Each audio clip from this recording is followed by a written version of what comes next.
अब फर्क इतना है, हम देश के लिए जीते हैं, आप दल के लिए जीते हो। पहले सर्जिकल स्ट्राइक होती थी, हम उसका जिक्र नहीं करते थे, और अब सर्जिकल स्ट्राइक होती है तो आप उसका पॉलिटिकल फायदा उठाते हो, क्योंकि आपको दल प्यारा है, हमको हिंदुस्तान प्यारा है। यही आप में और हम में फर्क है। इनका सबसे बड़ा इस देश के किसानों के साथ जो इन्होंने क्रूर मजाक किया, इन्होंने कहा हमने एमएसपी का 50% बढ़ा दिया, एमएसपी बढ़ा दिया 50%, लेकिन जो लागत थी उसको कम कर दी। तो ये तो सड़क पे बाजीगर भी जो होता है ना, इस तरह हाथ की सफाई नहीं दिखाता जिस तरह आपकी सफाई है।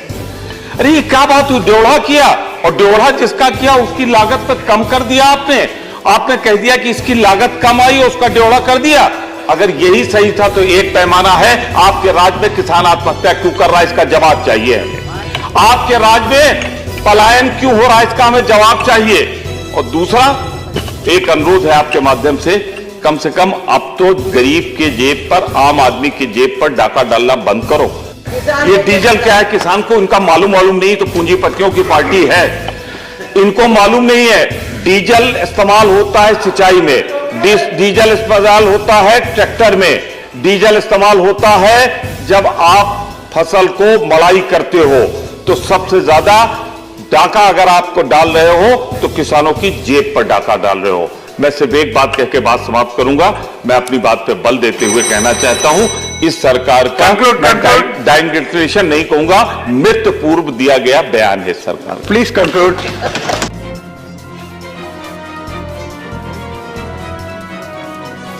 मैं एक चीज कहना चाहता हूं मेरे भाई, ये राफेल का क्या घोटाला है? 500 करोड़ का 1500 करोड़ में खरीद रहे हो, इकट्ठा तिगुना मार रहे हो। व्यापक क्या है? ये घोटाला नहीं, 51 लोग मारे गए। ये छत्तीसगढ़ का घोटाला क्या है? ये राजस्थान में, मैं भाजपा सरकार की बात कर रहा हूं, आपकी छत्र छाया में जो फल फूल रहा है मैं उसकी बात कर रहा हूं। राजस्थान में जो 40,000 करोड़ का घोटाला ही क्या है? अरे टेंडर तो करा लेते, दूसरों की माइन तो देख रहे थे, आपने तो अपनी माइन से वो निकलवा दिया जिसका टेंडर भी नहीं किया। मैं आपसे कहना चाहता हूं, ये जो महाराष्ट्र का पतंजल घोटाला हुआ है नागपुर का, ये क्या है? चिक्की घोटाला। मंत्री कहे वो कुछ नहीं, मैं सिर्फ इतना कहना चाहता हूं, मैंने तो अभी कुछ घोटालों का जिक्र किया है। चिक्की घोटाला में, चिक्की घोटाला जो है ये क्या है? अब वो मैं चाहता हूं, please sit down, let him speak. When your turn comes you speak. Petroleum घोटाला गुजरात का क्या है? ये कुछ नहीं समझ में आएगा, क्योंकि आपने घोटाले की परिभाषा बदल दी है। आपने तो घोटाले को दक्षिणा मान लिया है, आप उसे स्वीकार कर लेते हो। मैं तो आपकी कुंडली का कुछ ग्रह पढ़ रहा था, सुनिए तो, ब्राह्मण आदमी हूं, मेरा काम ही यही है, तो मैंने तो कुछ ही बताया। अभी आप क्यों परेशान हो रहे हो? मैं आपसे कह रहा हूं कि आपकी कुंडली जब पढ़ी जाएगी तो हमारे नेता आजाद साहब विरोधी दल ने एक चीज कही थी कि आपको रिपैकेजिंग बड़ी अच्छी आती है, और मैं जानते क्या कहता हूं आपके लिए, आपके घोटाला करने की स्टाइल बड़ी अच्छी है, तरकीब बहुत अच्छी है। लोग फुटकर में करते हैं रिटेल में, आप होलसेल में मार देते हो, आप ये कर देते हो। अब ये क्या है जो मेरे ख्याल से जयराम जी बहुत अच्छी तरह जानते होंगे, शेयर मार्केट में जो गिरावट आई है बजट के बाद, ये क्या है? ये आप करा रहे हो, गिराओगे फिर भरोगे। लोग तो सैकड़ों की बात करते हैं, आप तो लाखों करोड़ कर जाते हो, लेकिन विशाल लोग हो, 60,000 का 80 करोड़ बनाते हो, आप तो डकार भी नहीं लेते हो, आप उतने बड़े भ्रष्टाचार में लिप्त हो। मैं आपसे कहना चाहता हूं कि अगर देखें आप तो 4 साल में आपको जो करना था किया कुछ नहीं, आप बस ध्यान हटाते रहते हो। ना 15 लाख का जिक्र है आपका, ना आपका रोजगार का जिक्र है। आपके आंकड़े कह रहे हैं, मैं नहीं कह रहा हूं, आपके आंकड़े कह रहे हैं कि हम 70 लाख को रोजगार देंगे। आप तो 2 करोड़ की बात ही नहीं कर रहे हो। मैं इसकी बात कर रहा हूं कि सारे सेक्टर्स में रोजगार घट रहे हैं। जहां पर जिन पदों पर बहुत नियुक्ति नहीं, पद आप समाप्त कर रहे हो, तो आपकी सरकार जानी जाएगी सबसे ज्यादा रोजगार घटाने वाली जो हमने पैदा किया था। दो चीजों के लिए यह इल्जाम आपके सर पर है। पहला इल्जाम, जो देश का हमने ताना बाना गांधी जी ने बुना था, हिंदू मुस्लिम सिख ईसाई, आपने उसको तोड़ा। और दूसरा आप पर इल्जाम यह रहेगा, मनमोहन सिंह सरकार ने जो इस देश की अर्थव्यवस्था को मजबूती दी थी, उसको आपने नष्ट किया, तोड़ दिया। ये दो इल्जाम आपके सर पर हैं आपकी 4 साल की सरकार की उपलब्धि में। मैं आपसे कहना चाहता हूं, बड़ा आपको गुरूर है कि आप चुनाव जीतते चले जाते हैं। मैं आपसे सिर्फ एक चीज कहना चाहता हूं, राजस्थान का जिक्र करूंगा तो आपका स्वाद खराब हो जाएगा, चिक्की याद आने लगेगी आपको। 3 की तीनों आप हार गए, उसके बाद भी आपके समझ में नहीं आ रहा। मध्य प्रदेश बाई इलेक्शन हुआ, वहां क्या हुआ? छत्तीसगढ़ क्या हुआ उसमें आपका? मणिपुर और गोवा जब आप कहते हो कि आपका बहुमत आया है, तो मैं छत की तरफ देखने लगता हूं कहीं गिर ना जाए। इतना बड़ा झूठ। अरे आप गोवा में जितने थे उसके आधे रह गए। पर आपको धन्यवाद देना चाहिए राज्यपाल को, आपको धन्यवाद देना चाहिए। तमिलनाडु में क्या हुआ? मैं आपसे कहना चाहता हूं, पंजाब में जो कुछ हुआ वो तो हम जिक्र ही नहीं करते। अरे गुजरात में अगर जरा भी दीवार पर लिखी इबारत पढ़ लो तो मॉडल वहीं से पैदा हुए थे और वही ट्रिपल डिजिट से डबल डिजिट पे आ गया। और मैं इतना कहना चाहता हूं, 3 जिले अगर निकाल दो तो जिस 49% की बात कर रहे हो ना आप, 40 के नीचे आ जाओगे। पर 3 जिले आपने मैनेज किए, बड़ौदा नहीं, सूरत और अहमदाबाद, राजकोट। तो मैं आपसे सिर्फ इतना कहना चाहता हूं, जरा परसेंटेज पढ़ लीजिएगा। मैं तो आजकल खाली रहता हूं इसलिए कुछ सब पढ़ लेता हूं, पर आपके पास तो काम है, थोड़ा टाइम निकाल के आप पढ़ लीजिएगा।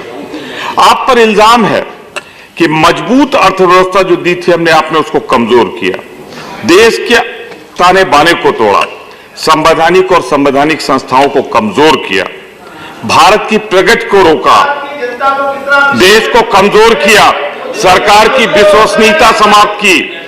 और आज का अखबार अगर पढ़ सको तो अगर आंख में आंसू न हो तो ग्लिसरीन लगा लो। 4 सैनिक आज फिर मारे गए, एक बहादुर कैप्टन है उसमें। आप अगर जोड़ो तो 44 महीने के अंदर आपकी सरकार के जितने सैनिक मारे गए हैं, शहीद हुए, मैं उनको कहूंगा, उतने सैनिक कारगिल युद्ध में भी नहीं शहीद हुए थे। एक युद्ध पूरा लड़ने के बाद, क्योंकि आपको शौक है, आप काबुल से चलोगे, उड़ोगे, बिन बुलाए लाहौर पहुंच जाओगे, चरणों में गिर जाओगे और उसके बाद लौट के आओगे। मैं आपको एक थोड़ी सी बात बताता हूं कि आप जरा देखिए, यूपीए सरकार के मुकाबले एनडीए सरकार में 500%, 500 गुना ज्यादा युद्ध विराम की सीमा का उल्लंघन हुआ है। 500%। मैं फिगर देता हूं आपको, 44 महीने में 160 सीज फायर का उल्लंघन इसी साल हो गया है और 2474 आपके 4.5 साल के कार्यकाल का है, जो हमसे 500% ज्यादा है।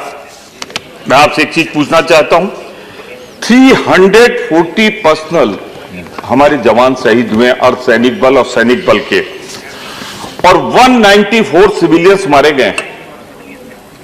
कहां गया 56 इंच का सीना आपका? एक के बदले 10 लाएंगे। और आज मुझे सबसे ज्यादा पीड़ा और तकलीफ हुई, और मैं इजहार करना चाहता हूं उस पीड़ा का, उस दुख का, जब आदरणीय अमित शाह जी बोल रहे थे, मेडन स्पीच थी उनकी, उन्होंने कहा सर्जिकल स्ट्राइक हुआ देश के इतिहास में पहली बार। तो उस समय आप अपमान कर रहे थे उन सैनिकों का जिन्होंने एक नहीं 10 बार सर्जिकल स्ट्राइक किया। आप अपमान कर रहे थे 1971 के युद्ध का, जब दुनिया के नक्शे पर भूगोल बदलकर बांग्लादेश पैदा किया गया। आप अपमान कर रहे थे वीर सैनिकों का अपमान कर रहे थे जिन्होंने शहादत दी। पर फर्क इतना है, हम देश के लिए जीते हैं, आप दल के लिए जीते हो। पहले सर्जिकल स्ट्राइक होती थी हम उसका जिक्र नहीं करते थे, और अब सर्जिकल स्ट्राइक होती है तो आप उसका पॉलिटिकल फायदा उठाते हो, क्योंकि आपको दल प्यारा है, हमको हिंदुस्तान प्यारा है। यही आप में और हम में फर्क है। मैं सिर्फ इतना कहना चाहता हूं, आपने अपमान किया, आपने अपमान किया। Please conclude. एक Time is over. Time is over. 1 या 2 मिनट दे दो तो ठीक है, नहीं को बात नहीं कंक्लूड कर, बोलो conclude। मैं कंक्लूड कर दूं। Please conclude. प्रधानमंत्री का अपमान किया। प्रधानमंत्री किसी के चरणों पर जा रहे हैं। हाँ, नहीं गए क्या? Yeah, you speak in your turn. I say you speak in your turn. गए तो गए। मैं बात खत्म। Point of order. The interruptions, that time should be ticked off. No, That much disruption time- only after 10 that much minutes. time should be given. No, he started speaking only after 10 minutes. He did not disturb. मैं सिर्फ 2 minute लूंगा, 2 minute लूंगा, बात खत्म कर रहा हूं। इनका सबसे बड़ा इस देश के किसानों के साथ जो इन्होंने क्रूर मजाक किया, इन्होंने कहा हमने एमएसपी का 50% बढ़ा दिया, एमएसपी बढ़ा दिया 50%, लेकिन जो लागत थी उसको कम कर दी। तो ये तो सड़क पे बाजीगर भी जो होता है ना, इस तरह हाथ की सफाई नहीं दिखाता जिस तरह आपकी सफाई है। अरे ये क्या बात हुई, ड्योढ़ा किया, और ड्योढ़ा जिसका किया उसकी लागत पे कम कर दिया आपने कह दिया कि इसकी लागत कम आई, उसका ड्योढ़ा कर दिया। अगर यही सही था तो एक पैमाना है, आपके राज्य में किसान आत्महत्या क्यों कर रहा है, इसका जवाब चाहिए हमें। आपके राज्य में पलायन क्यों हो रहा है, इसका हमें जवाब चाहिए। और दूसरा एक अनुरोध है आपके माध्यम से कम अब तो गरीब के जेब पर, आम आदमी की जेब पर डाका डालना बंद